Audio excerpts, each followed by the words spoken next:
Check 1 2, check 1 2, checking the equipment.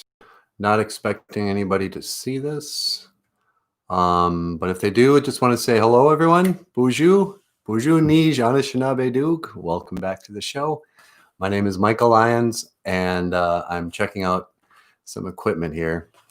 And one of the issues with doing a live stream is that the YouTube wants to use, this is so boring, I shouldn't even talk about this, but the microphone on the camera is not very good, but this thing is pretty good. And so I want to check to see if it will pick up a guitar and my vocals in a decent way.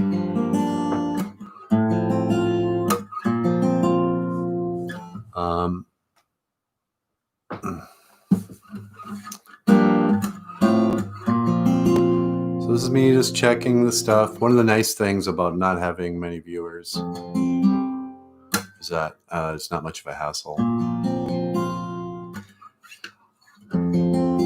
All my bags are packed, I'm ready to go, and I'm standing here outside your door. I hate to wake you up to say goodbye, but the dawn is breaking, it's early morn. The taxi's waiting, he's blowing his horn. Already I'm so lonesome I could die. So where did I put my pick? This is the guitar with just my fingertips. Whoa, la da dee da dee da.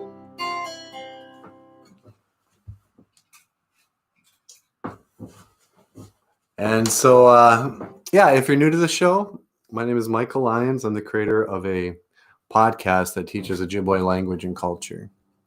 And my hair is kind of dirty. And I live in Bemidji, Minnesota. In Ojibwe, we call it Bemidji Gamug. Bemidji Gamug Nindonjaba. Bemidji is where I live. I reside. And on the show, sometimes we write songs. I'll introduce, well, actually not now, but later on I'll introduce Nana Boozhoo and Natasha. There's Natasha. I don't know where Nana Boozhoo is. And here's the guitar with a pick, and it sounds something like this.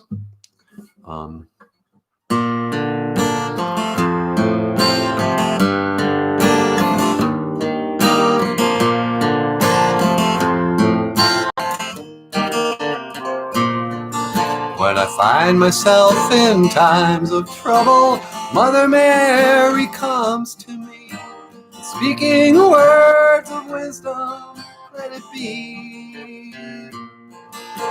For though they may be parted, there is still a chance they will see. There will be an answer, let it be. I'm going to leave it at that because if this microphone's not working, that just sounded horrible, and I want to apologize straight away. So, all right, we have somebody watching. Boozhoo, welcome to the show.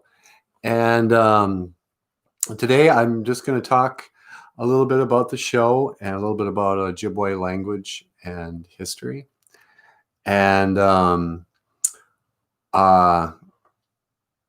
okay, so let me preface this with in the Ojibwe culture, one of the sacred teachings centers around the Mushkiki de Tibisaid. The Mushkiki de Tibisaid means the medicine wheel. Mushkiki is medicine, de Tibisaid is wheel.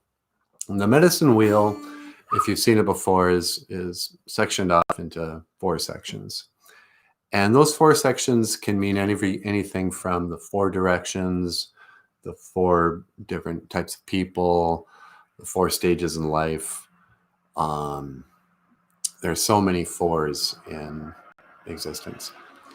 And I'm 53 now. And so I mean, it's a strange time because in the modern era, we've gotten so far away from traditional Anishinaabe ways that we don't even know what stage we're in anymore. In the old days, they would say that the first quarter of your life, the first stage, would be like childhood. From baby to puberty would be one stage. And then there's that time when you, adolescence or whatever, where you're not an adult yet. That's your second stage. And then there's a stage after adulthood. And then the final stage is elders. So it's like little kids, teenagers, young adults, adults, and elders. And by some measure, and you become an elder when you're a grandparent.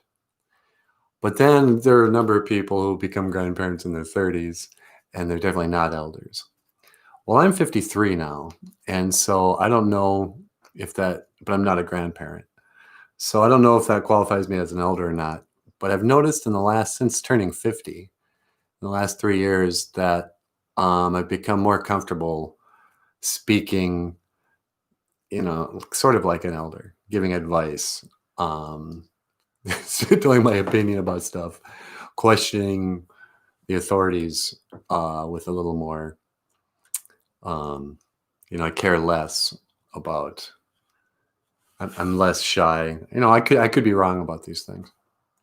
But anyway, so the Mushkiki de Tibisaid, I'm somewhere between just an adult and an elder. If I'm an elder, I'm a really young elder. But where was it going with this? The stages of life, and how things change. Well, one of the things I noticed in pop culture, and when I was a kid, and when we're all kids, you have this image of like, what am I going to be when I grow up? And there are things you want out of life. And there's certain types of people you want to be. And then the culture, promotes a certain idea. There's a long way of saying this, that when I was a kid, I used to have dreams of what would I be like when I grew up? But I never even pictured what life would be like after 40. And there's very little discussions about this stage of life. Every movie, most love songs and most attention about relationships and everything really have to do with people between the ages of 16 and 35, probably. If there's any discussion about relationships or life after 35, there's a little bit. It's mostly, your midlife crisis. But actually, a lot of people kind of talk about being 30 as being the midlife crisis. But nobody talks about what it's like to be 50. You're too old. I heard Louis C.K. once say, you get to this age where you're not old enough to be given credit for being old, but you're okay. I should really prepare some of these jokes. All right. There's one viewer. That viewer might be me. And so I'm going to cut this off so I can see what the equipment was like. I could thank, oh no, there's two people. So there's one person other than me. All right, I'm going to leave. I'm so sorry that you tuned in, but I'm just checking the equipment and I will be back. Thank you for watching Boozhoo Nana Boozhoo. Miigwech Ganawabieg. Thank you for watching. And I will see you again. Gigawabamin. Minowa. Hoa.